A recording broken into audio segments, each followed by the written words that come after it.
Prenez le temps d'étudier cette diapositive, en mettant sur pause.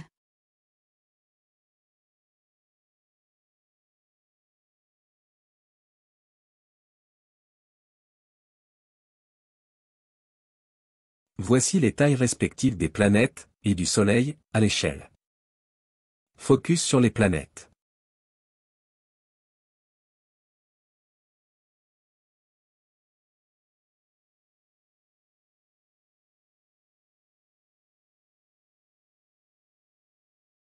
Lune comprise.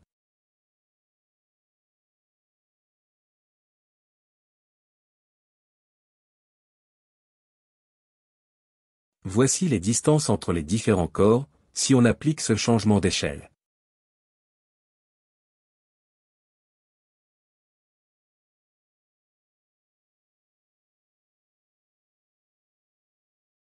Les planètes visibles à l'œil nu. Mercure est souvent difficile à repérer. En effet, elle est généralement proche du Soleil.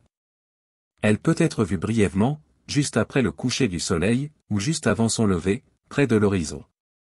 Vénus est souvent appelée « étoile du soir » ou « étoile du matin » ou encore « étoile du berger » en raison de sa luminosité. Elle est généralement visible à l'ouest, juste après le coucher du Soleil, ou à l'est, juste avant son lever. Mars est une planète rougeâtre.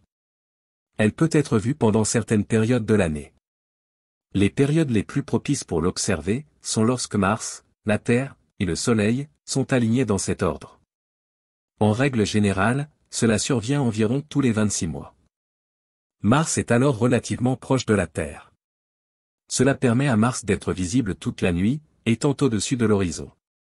Elle apparaît comme une étoile brillante, de couleur rouge-orangé. Jupiter est l'une des planètes les plus brillantes. Elle peut être vue à l'œil nu, dans le ciel nocturne. Elle brille comme une étoile vive. Elle peut être visible une grande partie de la nuit. Saturne est également une planète brillante qui peut être repérée à l'œil nu. Voyageur a immortalisé pour la dernière fois notre système solaire avec des photos de Neptune, d'Uranus, de Saturne, de Jupiter, de Vénus, et de la Terre. Ce portrait emblématique de notre voisinage a été capturé le 14 février 1990, par la sonde Voyageur 1, distante alors de 6 milliards de kilomètres.